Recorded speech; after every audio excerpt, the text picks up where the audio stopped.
Dios y meditar juntamente con nosotros.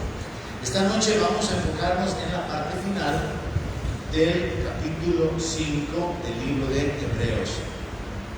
En la sesión anterior comenzamos a cubrir desde el verso 1 hasta el 10, 11, versículo 11, y nos enfocábamos en el sacerdocio de nuestro Señor Jesucristo. Y ahora pues vamos a hablar un poquito más en detalle sobre esto del orden de Melquisedec, y también sobre una exhortación que el apóstol Pablo hace a los creyentes en los últimos 3 versos. Solamente vamos a meter en 4 versículos esta noche, suficiente para poder extraer de ahí una serie de principios importantes, prácticos, aplicables a nuestra vida o relacionados con nuestra fe en nuestro Señor y Salvador Jesucristo. Así que quiero comenzar recapitulando donde terminamos en la sesión pasada. La perfección de Cristo, según el libro de Hebreos capítulo 5 verso 10, Él fue declarado por Dios sumo sacerdote según el orden de Melquisedec. O sea, fue Dios el mismo que dijo: mi hijo eres tú. Fue Dios el que estableció al Señor Jesucristo en una posición sacerdotal elevada. Y se menciona aquí esto en el libro de Hebreos, y más adelante, no hoy, vamos a ir ahondando un poco en esto del sacerdocio según el orden de Melquisedec, porque el apóstol Pablo aquí en este capítulo 5 lo utiliza nada más como una forma de confrontar a los creyentes, haciéndole ver que ellos ya deberían de poder entender estas cosas, pero que se han hecho tardos para oír y que no han crecido espiritualmente en el conocimiento y en la revelación de la palabra como deberían, y que por lo tanto Él tampoco puede detenerse para enseñarles. Así que vamos a detenernos en esto más adelante. Hoy solo lo vamos a ocupar tal y como Pablo lo ocupa, como una exhortación. Pero nosotros concluimos hace 2 semanas atrás, cuando cubrí casi la mayoría del capítulo 5, concluimos con este enfoque. La perfección del Señor Jesucristo le permitió, porque los versos anteriores nos hablan de que Él fue perfeccionado por lo que padeció. La perfección de nuestro Señor Jesucristo permitió que Él fuera establecido como sumo sacerdote, y no un sacerdote siguiendo la continuidad de la línea levítica o descendiente de Aarón, sino otro orden. Y sobre eso que vamos a hablar mucho más adelante, porque cuando se cambia el sacerdocio, se cambia la ley, y ahí podemos entender ahora nosotros como creyentes, como gentiles, porque es que la ley dada por Dios por medio de Moisés no se aplica a nosotros. Entonces fue establecido como sumo sacerdote según el orden de Melquisedec. Dios lo colocó a él en una posición inigualable, en una posición única. Y este sacerdocio, según el orden de Melquisedec, es algo totalmente diferente al sacerdocio de Levita. Entonces yo concluí en el verso 11, que ya vamos a comenzar ahora. Acerca de esto, dijo el apóstol Pablo, tenemos mucho que decir, o sea que hay mucho que hablar sobre este tema. Y difícil de explicar. O sea que ese punto en particular del sacerdocio de Melquisedec, comenzando por examinar quién era Melquisedec, según Génesis, el rey de Salem, sacerdote del Dios Altísimo, a quien Abraham le dio los diezmos de todo, aparece de repente en la escena. Pero esto tiene que causar en usted y en mí esta inquietud. ¿Cómo es que Dios está tratando por este lado con Abraham? Pero resulta que aparentemente la línea del trato de Dios con Abraham y con su descendencia van paralelo con un sacerdocio que ya existía, porque era un sacerdote de Dios. Este rey era rey de una ciudad, pero también era sacerdote del Dios Altísimo. Entonces yo no sé si a usted ya le había entrado la inquietud de que cómo es que en la línea de la historia bíblica nos enfocamos en Abraham, nos enfocamos en la descendencia de Abraham, a quien en la Biblia se le llama que es amigo de Dios, pero paralelo a Abraham y en el tiempo de Abraham existía otro personaje que ya era sacerdote de Dios. Aparece en la escena y luego desaparece. Entonces resulta un personaje misterioso, del cual no hay genealogía, Por eso se dice que no hay principio ni fin de día. No se dice cuándo murió, no se dice dónde nació, no se dice quiénes eran sus padres, y es que esto es simbólico, porque Melquisedec representa a Jesucristo. Y sobre esas cosas es que nos vamos a entender más adelante, pero por hoy solo le dejo esa inquietud de que usted se dé cuenta que Dios está tratando con Abraham y hace un pacto con Abraham y su descendencia, pero que ya existe un personaje que es un sacerdote del Dios de los cielos, y este se encuentra juntamente con Abraham, y Abraham, reconociendo su autoridad y su posición, le entrega los tiempos de todo lo que recuperó o de todo lo que obtuvo cuando fue a rescatar a su sobrino Lot, que había sido capturado.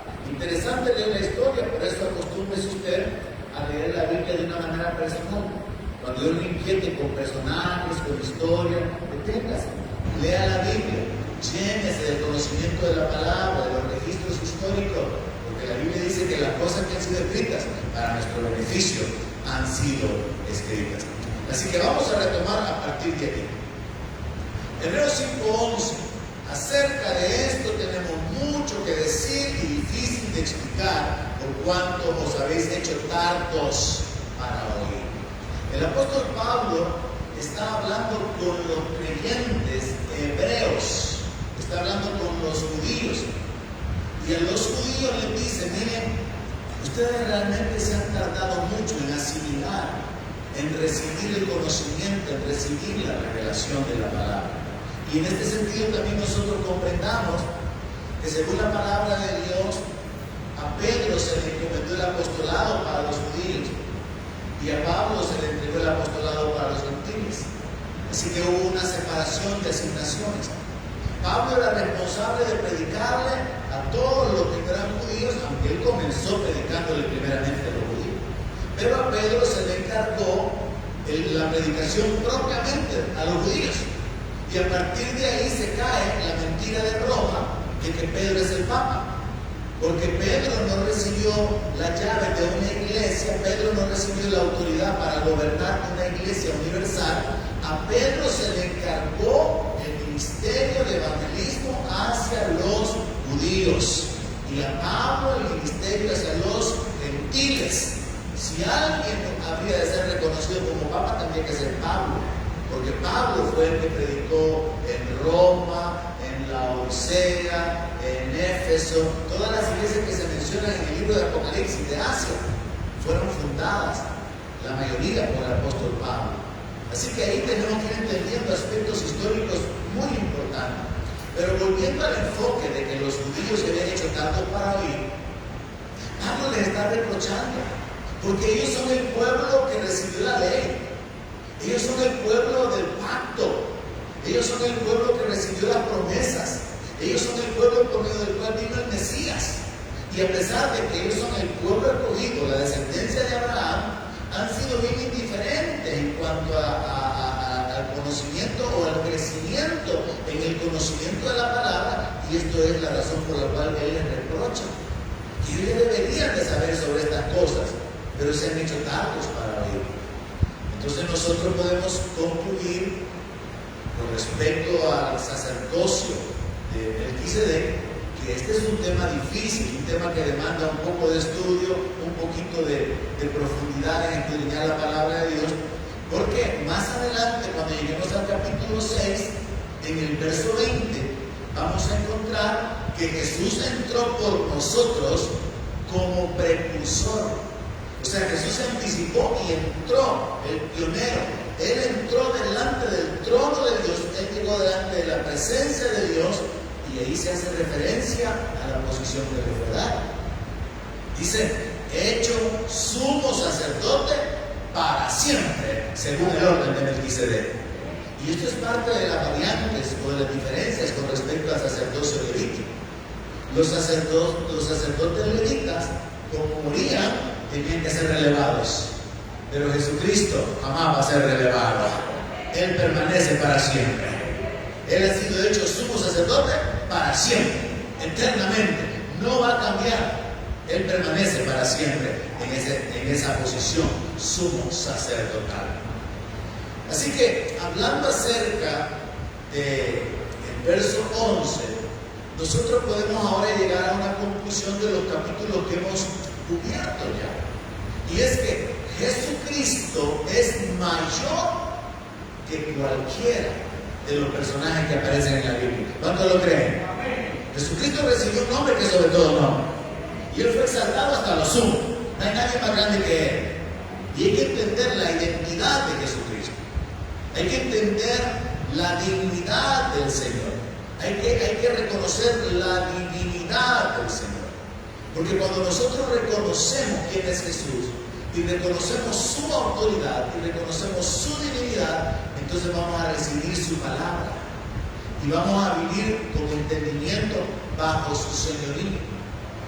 Cuando nosotros no reconocemos a Jesús en la posición única y exaltada que a Él le corresponde, entonces podemos caer en el error en el cual han caído algunos, de que tienen a Jesucristo como un gran maestro, pero también tienen otros maestros. Por ejemplo, en la gnosis se le llama maestro a Samael Aún Beor, que es el fundador del movimiento gnóstico. Y ellos lo llaman el maestro. Otros tienen como un grande a Buda por la sabiduría que él dejó en sus escritos. Otros consideran que personajes como Mahatma Gandhi y su filosofía, sus pensamientos y sus escritos son una fuente digna de confianza y entonces rebajan al Señor Jesucristo a un nivel de hombres. Y en el libro de Hebreos, cuando comenzamos, yo comencé diciéndole, el libro de Hebreos nos muestra algo. Jesucristo es mayor que los ángeles. Y también Jesucristo es mayor que Moisés. Y también ahora que Jesucristo es mayor que cualquier sumo sacerdote. Entonces nuestra fe está puesta en el Hijo de Dios, que fue declarado Hijo de Dios, pero que según 1 Timoteo 3:16 es Dios manifestado en la carne. Entonces ahí se nos revela la divinidad de Él. A Jesús le preguntaron en una ocasión que por qué autoridad hacía los milagros. Y la autoridad que Él tenía era la autoridad del Padre. Él había dicho que Él no hacía nada que no viera al Padre hacer. Él hacía las obras del Padre. Él vino en el nombre del Padre para hacer la voluntad del Padre y no la suya. Él venía con el poder del Espíritu Santo. Los fariseos le preguntan, dinos con qué autoridad haces estas cosas. Porque Él quebraba el mandamiento de guardar el sábado, sanando a la gente. Que con qué autoridad se levantaba para poder romper las tradiciones que ellos tenían, como por ejemplo la de lavarse las manos antes de comer. Ellos veían en Jesús a un personaje peligroso porque no se acomodaba al legalismo que ellos le habían impuesto al pueblo de Israel. Y entonces lo confrontan porque no reconocen, y aún a los apóstoles les costó reconocer la autoridad que le pertenece al Señor. Recuerden que cuando Jesús estaba durmiendo en la barca y se levantó la tempestad y el viento y Jesús estaba descansando y los discípulos preocupados, yo me imagino que durante un tiempo ellos trataron de mantener a flote la barca y yo me imagino se ocuparon de la vela, si es que esa cosa tenía vela, se ocuparon de sacar el agua, si es que el agua se estaba metiendo en la barca. Ellos lucharon en lo humano, despiertan al Señor Jesús cuando ya no pueden tomar control de la situación. Jesús reprende a la tempestad, le dice al viento, calla, enmudece, y se hace gran bonanza, y después ellos mismos dicen, ¿y quién es este que aún los vientos le obedecen?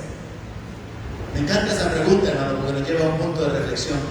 ¿Quién es este que aún los vientos le obedecen? ¿Quién es este? Pues este es el creador de los cielos y de la tierra. En el mundo estaba y el mundo por Él fue hecho, pero el mundo no le conoció. ¿Quién es este que aún los vientos y el mar le obedecen? Es el que le puso límite al mar. Fue el que creó los cielos y la tierra. El Señor de la creación. Ese es el que está en una barca. En ese misterio de la piedad, de que Dios se hizo carne. Ese es el que está en la barca. Esa pregunta de que quién era ese se repite un par de veces en los evangelios cuando Él echó fuera a los demonios. Y decían, ¿y quién es este que aún los demonios se le someten? En otra ocasión dijeron, ¿y quién es este? ¿Y qué doctrina nueva es esta? Por causa de las cosas que Él predicaba. Entonces nosotros como cristianos evangélicos, lo cual significa que estamos fundados en la revelación de los evangelios y que nuestra fe está puesta en Cristo. Eso es lo que significa cristiano evangélico. Es un creyente en Cristo que se fundamenta en la revelación de los evangelios en cuanto a todo lo que cree, las enseñanzas de Jesús, la identidad de Jesús, las promesas de Jesús. Nosotros como cristianos evangélicos nos enfocamos y tenemos que permanecer enfocados en Jesús. Él es el autor y el consumador de la fe.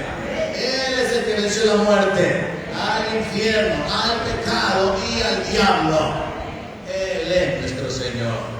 Y ahora se nos revela entonces a través del libro de Hebreos, como un personaje, usando esa palabra, se nos revela como un personaje que es mayor que los ángeles. Ningún ángel es mayor que Jesús, porque Él creó los principados y las potestades. Él es mayor que todos los ángeles. Él es mayor que Moisés, que recibió la ley y que es considerado por el pueblo de Israel como un pilar en el pueblo judío. Él es mayor que cualquiera de los profetas, que Elías o cualquiera que haya hecho milagros. Él es mayor porque Él es el Hijo de Dios, porque Él es un sumo sacerdote según el orden de Melquisedec. Así que cuando nosotros profundizamos un poco con respecto a esto de la identidad del Señor, llegamos al Salmo 110, verso 4, donde encontramos una escritura que obviamente pertenece al Antiguo Testamento y que se le aplicó al Señor en el libro de Hebreos capítulo 5, verso 6. En el Salmo 110 dice: juró Jehová y no se arrepentirá, tú eres sacerdote para siempre, según el orden de Melquisedec. Yo quiero que se ubique juntamente conmigo en esto. Vámonos hacia atrás en la historia, vámonos al tiempo en que el libro de los Salmos fue escrito, en el tiempo de David. Y entonces resulta que en el Salmo 110 se inserta, y es algo que usted puede descubrir si usted hace una lectura, una meditación del libro de los Salmos, donde se insertan textos donde Dios, por la inspiración de su Espíritu Santo, causó que el escritor comenzaba hablando de sí mismo, pero de repente se interrumpe y lo que sigue en el siguiente verso no está saliendo del corazón del escritor, sino que está saliendo de la inspiración del Espíritu Santo. Por ejemplo, aquella frase que está en el Salmo 91: por cuanto en mí ha puesto su amor, le mostraré mi salvación, lo saciaré de larga vida. Y ya no es algo que pertenezca al autor del Salmo, pues es Salmo 23, confundí ahorita. Pero resulta que en el verso se da un corte y entonces se establece esa idea, ese principio, en el cual Dios interrumpe lo escrito por el autor del Salmo y Él se inserta, Dios se mete en la historia y entonces Dios habla en primera persona. David no puede decir eso: por cuanto en mí ha puesto su amor, los saciaré de larga vida. David no puede saciar de larga vida a nadie, solo Dios puede hacerlo. Entonces hay que entender, hablando un poquito, dado que es noche de estudio bíblico, tenemos que aprender que en los salmos existen esas particularidades en las cuales nosotros podemos descubrir que a veces ya no es Dios quien está hablando, no es la persona la que está hablando, sino que Dios quien se inserta y que aparece de repente haciendo una declaración que no puede ser hecha por ningún ser humano. Otra cosa que tenemos que saber también es que existen los salmos mesiánicos, salmos que nos revelan algo sobre el futuro aplicado específicamente al Señor Jesucristo. Y nosotros tenemos que descubrir que esto nos anticipaba las cosas que le iban a suceder a Él, como por ejemplo cuando le dieron piel, o como cuando lo vendieron por 30 monedas. Los salmos contienen revelaciones proféticas con relación a lo que había de sucederle al Mesías, al Señor Jesucristo. Entonces nosotros tenemos que saber eso con respecto al libro de los Salmos. Ahora yo quiero buscar ese texto para que lo citemos correctamente. No sé si alguien ya lo hizo. ¿Dónde dice los saciaré de larga vida? ¿Es el 23 o es el 91? ¿Alguien me ayuda rápidamente? Yo mencioné el 91, pero de repente me entró la duda que se había sido en el 93. Vamos a ver quién me ayuda rápidamente para que sigamos con la secuencia. Dice: los saceré del arca vida, le mostraré mi salvación. ¿Cuál es, hermano? 91:16. 91:16. Los saceré del arca vida. En el 14 dice: por cuanto en mí ha puesto su amor, yo también lo libraré. Le pondré en alto por cuanto ha conocido mi nombre. Ahí no está bien. Pero en el texto anterior, donde usted comienza a leer en el Salmo 91, el que habita el abrigo del Altísimo morará bajo la sombra del Omnipotente. Verso 2: diré yo a Jehová, esperanza mía y castillo mío, mi Dios en quien confiaré. Ahí no es Dios hablando, ahí es el salmista quien está hablando. Pero el salmo termina con una irrupción o una interrupción divina, donde la inspiración del Espíritu Santo causa que el escritor se olvide de lo que él quiere poner, y entonces aparece la revelación de la voluntad de Dios insertada ahí, a partir del verso 14. Por cuanto en mí ha puesto su amor. Ahí es el salmista, ahí es Dios. Entonces es muy interesante ver cómo una escritura que corresponde al Antiguo Testamento se le aplica al Señor, porque Dios en el Antiguo Testamento, en el tiempo en que el sacerdocio había sido delegado a los levitas, Dios permite por la inspiración divina que se inserte este salmo, el Salmo 110, verso 4, donde dice: tú eres sacerdote para siempre según el orden de Melquisedec. Pero cualquier judío podía preguntarse: ¿pero dónde está ese sacerdote según el orden de Melquisedec? Porque ellos lo que veían eran sacerdotes levitas. Cualquier judío podía haberse sentido inquieto con respecto a esa escritura del Salmo 110, verso 4. ¿Quién es ese sacerdote para siempre? Pero en realidad lo que sucede es que Dios se anticipó y dejó registrada en el Antiguo Testamento una escritura que se le había de aplicar al Señor Jesucristo en el Nuevo Testamento. ¿Para qué? Para probar la identidad de nuestro Señor y Salvador Jesucristo. Así que cuando el autor de Hebreo saca o trae un texto del Antiguo Testamento al Nuevo Testamento y se lo aplica a Jesús, él quiere que los judíos entiendan que Él es el Mesías y que de Él hablaba la Escritura. Jesús ya había hablado acerca del cumplimiento de las Escrituras. Jesús dijo en una ocasión: todo lo que está escrito de mí tiene cumplimiento. Y eso es verdad. Todo lo que está escrito del Señor tiene cumplimiento. Es palabra fiel. Su venida es verdad. Que Él es el juez de los vivos y de los muertos, eso es verdad. Que Él bautiza con el Espíritu Santo, es verdad, hermano. Que Él llevó nuestras enfermedades y nuestros dolores, es verdad, hermano. Que Él es el Señor ante el cual toda rodilla se va a doblar, es verdad. Todo lo que está escrito con respecto al Señor tiene cumplimiento.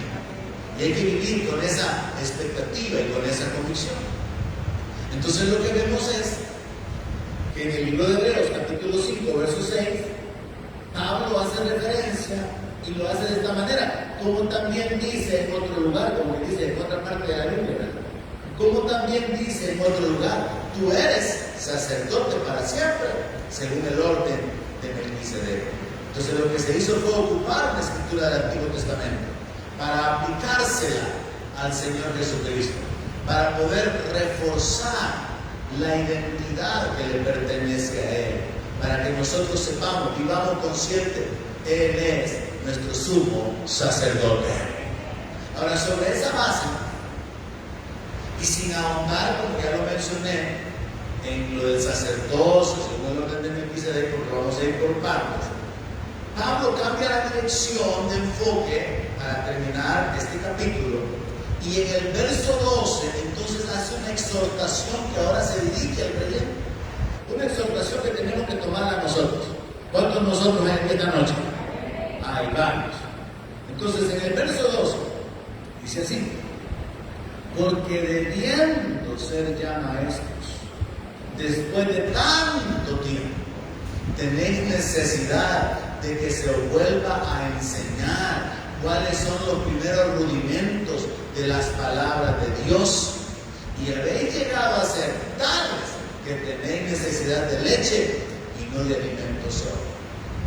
Mire si no estaba frustrado Pablo, hermano, de los judíos.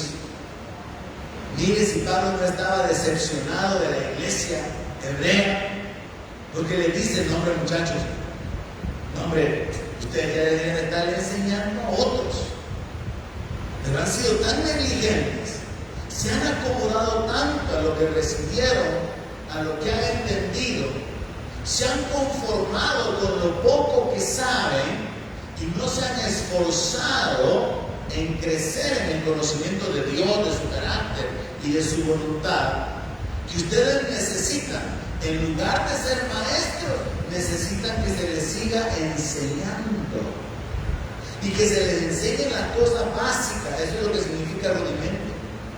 Ustedes necesitan que se les enseñen las cosas fundamentales.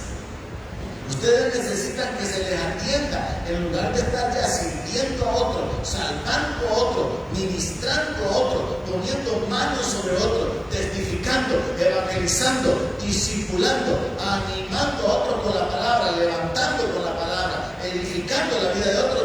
Ustedes se han acomodado y vienen cada día a la iglesia para recibir la porción de la palabra que los sostenga. Vienen cada día para poder ser alimentados y para poder recordar las cosas que se les han olvidado y para poder ser nutridos con aspectos fundamentales, y en el peor de los casos han llegado al extremo que necesitan que se les enseñen hasta las cosas pero más mínimas. Y por eso Pablo ocupa ese lenguaje, esa frase diciendo: habéis llegado a ser tales que tenéis necesidad de leche. A veces, hermano, como creyentes podemos estar tan cómodos, podemos estar tan satisfechos con el conocimiento que hemos alcanzado. Nos quedamos solamente con lo fundamental, nos quedamos solamente con lo básico, y como no somos diligentes en afirmar ese conocimiento, hasta tenemos dudas sobre lo básico y necesitamos que se nos vuelva a explicar, y el problema es que pasan años y seguimos igual. No sabemos orar, no sabemos adorar a Dios con entendimiento, no sabemos alabar a Dios, no sabemos cómo ministrar a alguien, no sabemos cómo guiar a alguien a Cristo, no sabemos cómo orar por un enfermo. Mientras estamos orando, estamos ahí: Padre, yo reprendo, yo decreto. No, hermano, orar es pedirle a Dios, punto, es sencillo. Orar es pedirle a Dios. Pero ¿cuántos creyentes mientras oran y Padre venimos decretando? Para decretar no estoy hablando con Dios. Y Padre venimos creyendo que es hecho. No, es que la oración es para venir a pedirle. Por eso Jesús enseñó: danos el pan nuestro de cada día, líbranos del mal, no nos dejes caer en tentación. Pero hasta en lo fundamental, que es la oración, la mayor parte de creyentes anda dando vía, por usar una expresión así salvadoreña. Y entonces ni siquiera orar podemos. Como me dijo un pastor un día que hablábamos sobre este tema: ay, sí, pastor, me dijo, pero el Espíritu sabe cuál es la intención de nuestro corazón. Sí, le dije yo, pero la palabra dice: oraré con el Espíritu, pero oraré con el entendimiento. Y aquí es donde entra la diligencia, aquí es donde entra nuestra responsabilidad de orar de acuerdo a la voluntad de Dios, de orar con entendimiento con respecto a la voluntad revelada por Dios. ¿Cuántos grandes, entre comillas, apóstoles y profetas, mientras oran, hacen decretos? Yo vengo decretando. Uno de los peores y más ridículos fue el de este hondureño en Miami, que dijo: y ahora yo te ordeno, coronavirus, desaparece. Y yo decreto por la unción que está en mí, yo decreto por el poder de Dios en mi vida, que desapareces, y yo ordeno una sanidad masiva.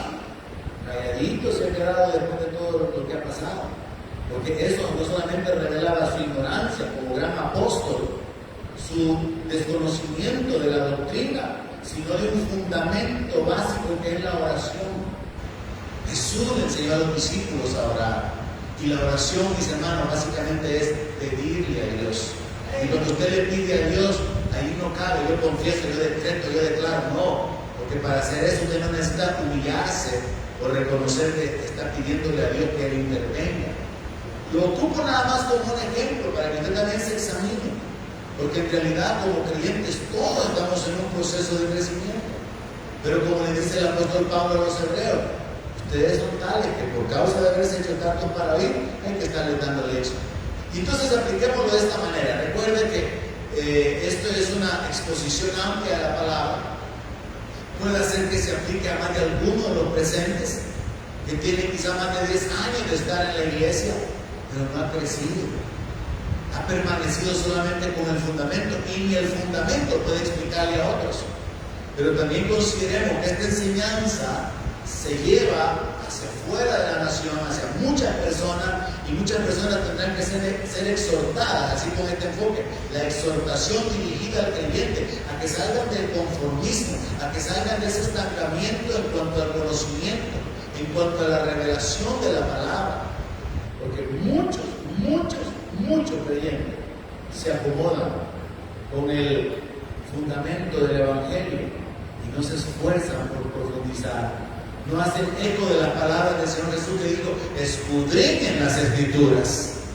No toman en cuenta la palabra del Señor que dijo: ustedes se equivocan mucho porque ignoran las Escrituras. Cuando le preguntaron que de quién iba a ser esposa una mujer a la que se le murieron varios esposos, y le preguntan: ¿y en la resurrección de quién va a ser esposa? Y Jesús le responde: ustedes sí que hacen unas preguntas tan sin sentido, le dice el Señor, y se equivocan porque ignoran las Escrituras. Entonces es importante, hermano, tomar esta exhortación. Y ahí yo quiero aclarar esto. Existe una relación entre congregarse y el crecimiento. Y la relación que existe es que para poder crecer espiritualmente es indispensable congregarse. Pero hay que saber lo siguiente: congregarse no es garantía de crecimiento. La gente puede pasar años en una iglesia. La gente puede pasar, y esa es la realidad. Esa es la experiencia de muchos. Su corazón no está aquí.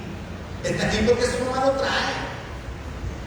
Está aquí porque ni modo, ya es la costumbre, es la religión que tiene su mamá, su papá. Pero no es porque quiera, no es porque tenga hambre de la palabra, no es porque esté consciente Dios me da la vida, Dios me da el aliento. Si estoy sana, si estoy sano, es porque Dios es bueno, Él es digno de suprema alabanza. Voy a ir a la casa de Dios para gozarme, alegrarme por lo que se gozan en Él, para reconocer su misericordia. No, viene porque lo trae, viene no porque anhela los atrios, viene no porque tiene un deseo por la palabra ni por la comunión con Dios. Viene, pero no viene con el entendimiento de que aquí, cuando nos reunimos, tenemos una libertad para adorar que muchísima gente no tiene y desea tenerla, hermano. Viene, pero no viene con el entendimiento de que aquí podemos recibir una palabra que puede cambiar su vida y ayudarle por toda la eternidad. Viene a la fuerza, viene de ganado. Bueno, hermano, hasta se pelea con su papá o su mamá para venir. Y entonces no hay una razón. O viene por costumbre, o viene para que no vean que ha faltado y no va a hacer que el pastor comience a llamarlo y a inquietarlo y a molestarlo con eso de que se ha desaparecido, como me sucede cuando hablo con algunos.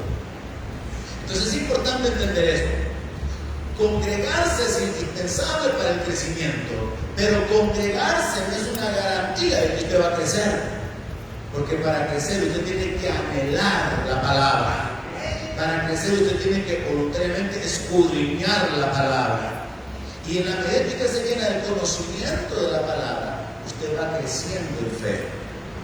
Usted va creciendo en experiencias. La meta tiene que ser alcanzar la madurez, y según el contexto de lo que Pablo escribe aquí, la madurez al final se muestra en el conocimiento de la doctrina.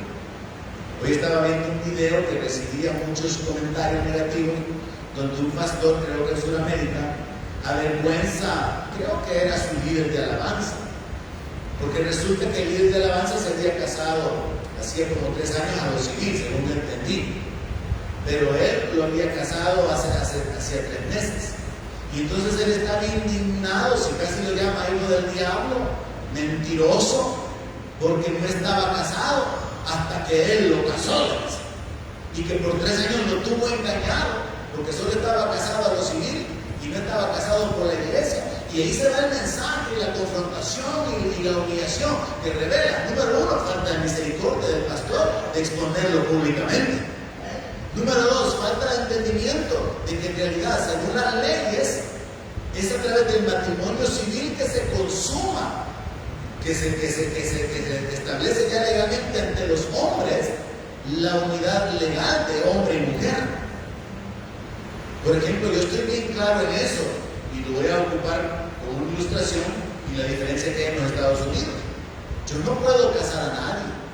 Los abogados notarios tienen la potestad de hacerlo. Ni siquiera un abogado tiene que ser notario. Los alcaldes pueden casar a la persona.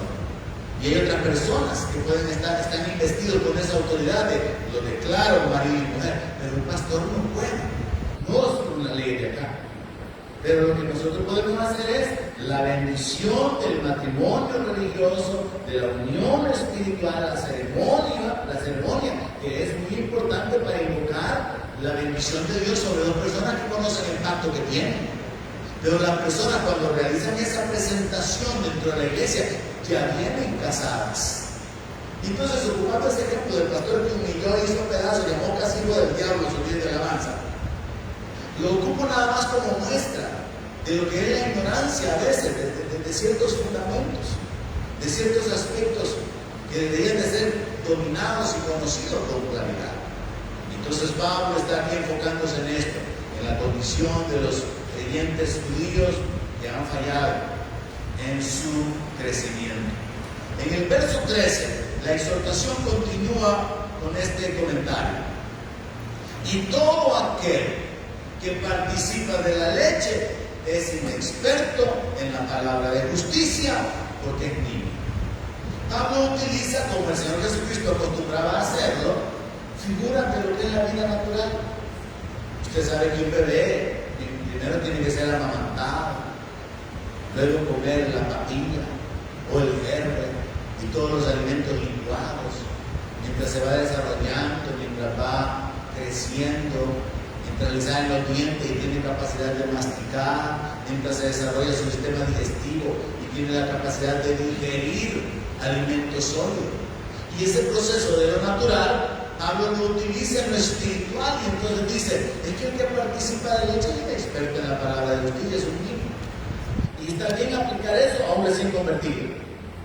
Pero cuando un recién convertido permanece con el conocimiento fundamental del perdón de pecado, de justificación por medio de la fe en Cristo, de salvación, del reino y de venida del Señor, de la venida del Señor y del arrebatamiento de la iglesia, por mencionar algo, como todo el conocimiento que tiene, y pasan 2 años, 3 años, 5 años, 10 años, y no sabe más allá de eso, y tampoco tiene la capacidad de guiar a otro a Cristo, de orar por otra persona, de aconsejarlo, de aclararle el mal camino en el que está, de sacarlo de la confusión religiosa o de la religión en la que ha quedado atrapado, significa que sigue siendo un niño y que se ha tardado mucho en desarrollarse. Y allí hay una responsabilidad personal. Contrario a lo natural, donde los padres somos los responsables de la alimentación del bebé y de desarrollar un bebé sano, en el reino usted es responsable de alimentarse. Si está la par suya, dígale que usted tiene que alimentarse. Al que está, si está la par suya, alguien dígale que usted tiene que alimentarse. Porque espiritualmente, y este es un error, muchos creyentes dependen de la reunión del día de culto para poder ser alimentados. Pero usted tiene la palabra, hermano, y usted puede comer todos los días y a cualquier hora, y puede tomar refrigerios también, y puede tener comida buffet también en la palabra de Dios, y puede comer cuantas veces quiera, en la noche, en la madrugada, al mediodía, no le va a hacer daño. Usted puede comer la palabra de Dios en cualquier momento. Entonces es una responsabilidad personal. Ahora, esto nos habla de etapas. Pablo habla del niño, Pablo habla entonces de los que son maduros. Ocupa el ejemplo del apóstol Juan, en 1 Juan capítulo 2, Él en varias ocasiones, dando instrucciones a la iglesia, ocupa estos tres niveles: hijitos, jóvenes y padres. Entonces ahí encontramos tres niveles, es la forma en que Pablo lo coloca. Ahora el asunto aquí sería, ¿dónde se coloca usted? Como un padre espiritual, alguien que puede guiar, que puede levantar, que puede animar, que puede consolar, o como un joven. Bueno, ya camina por usted mismo, ya se alimenta usted solo, por lo menos está manteniéndose y ahí va. O como un hijito, como un pequeñito que necesita atención. Juan lo enfoca de esa manera. Y ocupo esa cita, Juan capítulo 2, verso 12, primera de Juan. Les escribo a ustedes, hijitos, dice, porque sus pecados han sido perdonados por su nombre. Les escribo a ustedes, padres, porque conocen al que es desde el principio. Les escribo a ustedes, jóvenes, porque han vencido al maligno. Y luego les escribo a ustedes, hijitos, porque han conocido al Padre. Y la escritura continúa. Solo lo ocupo para ejemplificar etapas de crecimiento, niveles de crecimiento. Entonces yo sé que muchos aquí quisieran, al igual que Jeremías, decir: Señor, yo soy niño. Señor, yo soy niña. Sí, no ha crecido mucho, porque donde debería verse su crecimiento es que usted tiene tan claro el principio de la palabra, el conocimiento doctrinal, que usted se lo puede compartir a alguien más. Ahí mídase, hermano. Ahí mídase. Cuando usted puede compartirle a otros lo que usted cree y lo que usted sabe, entonces sí podemos hablar de que hay cierto nivel de madurez en su vida. Pero luego hay que ampliarlo y extenderlo de una manera general, porque el apóstol Pablo habla acerca de que él no se limitó a predicar sobre una doctrina únicamente, sino que hay toda una amplitud, todo el consejo de la palabra lo llama él. Y ahora vamos a finalizar con una escritura de Pedro que nos puede servir como ejemplo. Pero vamos al verso 14. Pablo dice: pero el alimento sólido es para los que han alcanzado madurez, en lo natural y también en lo espiritual.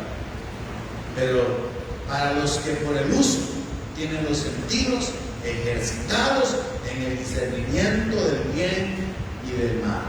Cuando uno ya ha vivido sus años, cuando uno ya ha tenido experiencias malas y buenas, cuando uno ya ha ido ejercitándose o sufriendo o levantándose y cayendo y levantándose o rebotando en la vida y adquiriendo experiencias, uno ya llega a un punto donde puede separar lo que es bueno y lo que es malo. Y por eso se da esta situación de los padres guiando a los jóvenes. Los padres quieren evitar que los jóvenes fracasen, porque los padres ya vimos en la experiencia de otros, y queremos evitarle a los jóvenes, pero el joven quiere probar, el joven quiere experimentar, porque no tiene el discernimiento de qué es lo que va a ser bueno o qué va a ser malo o para mal en su vida. Y entonces entendamos que el crecimiento es un asunto de tiempo, pero también el crecimiento está relacionado con experiencias. Es hasta que usted tenga un demonio o una persona endemoniada enfrente, y usted puede usar la autoridad de echar fuera a ese demonio, y usted va a pasar a otro nivel de autoridad. Mientras no tenga que pasar por esa experiencia, usted me ha oído hablar, ha oído a otros hablar, pero mientras usted no tenga la experiencia de liberar a una persona endemoniada, usted no va a subir a otro nivel. Probablemente se va a quedar nada más mencionando que sí, parece que eso es real y que sí, a otros los ha escuchado, que han tenido esa experiencia, pero cuando usted tiene la experiencia, usted sube a otro nivel. Entonces la madurez, el crecimiento, tiene que ver con el tiempo, tiene que ver con el conocimiento, tiene que ver con las experiencias que acumulamos.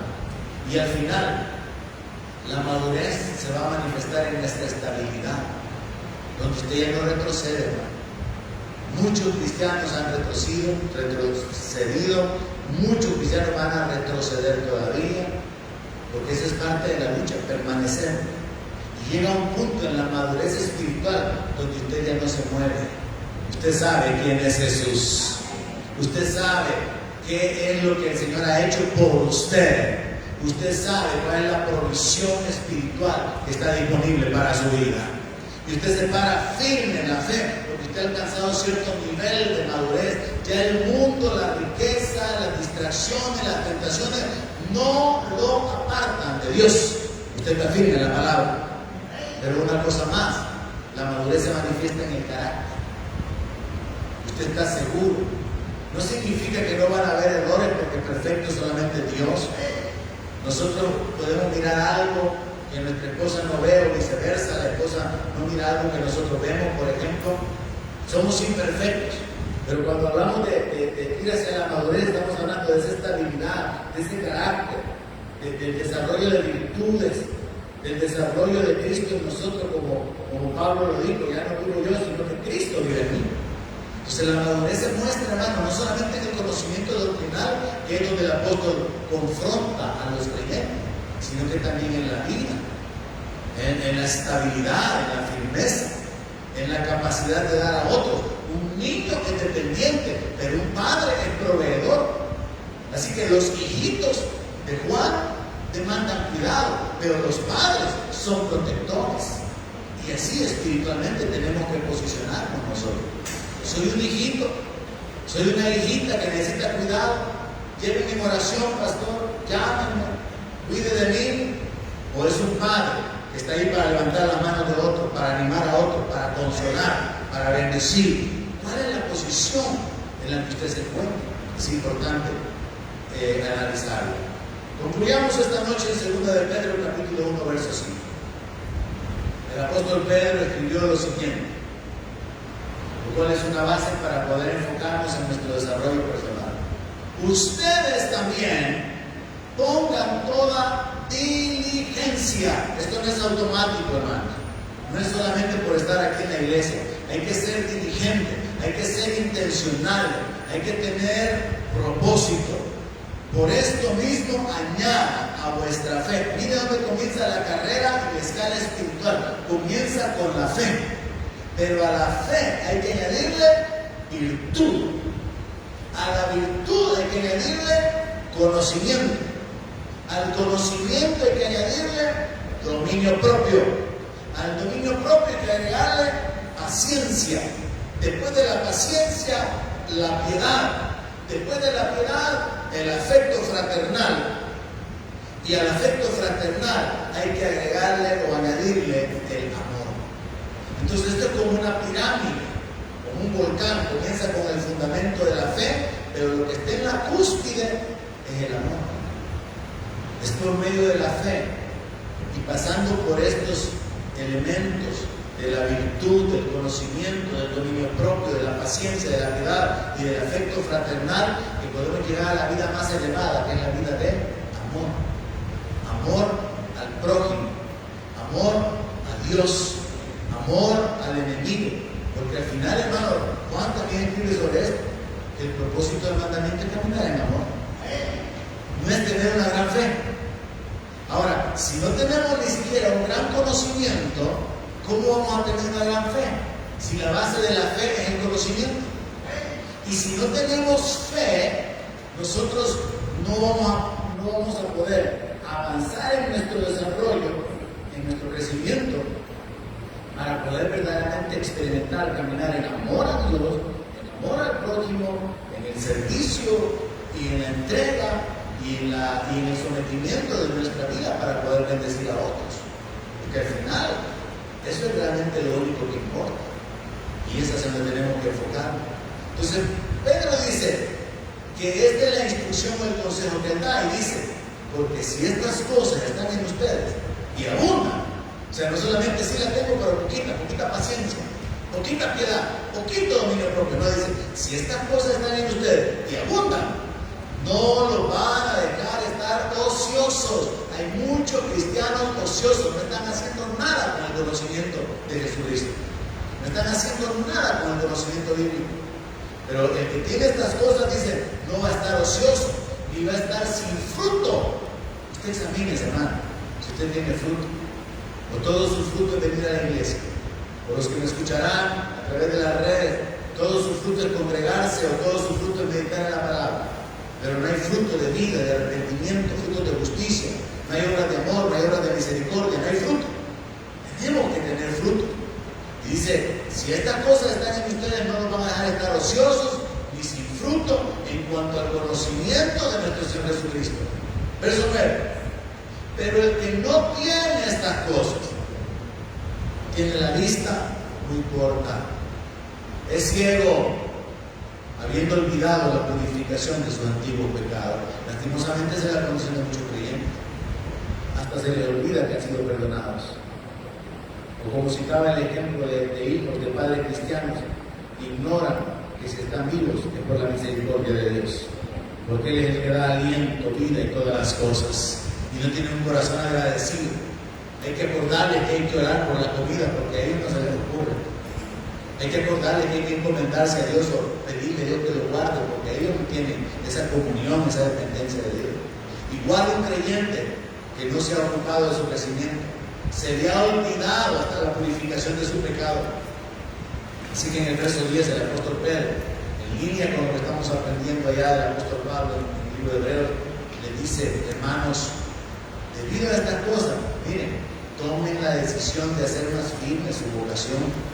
La elección que tomaron un día de seguir a Cristo, de ser discípulos de Cristo, de vivir para el Señor, hagan firme esa vocación, hagan firme esa decisión, porque si ustedes hacen eso, no van a caer jamás.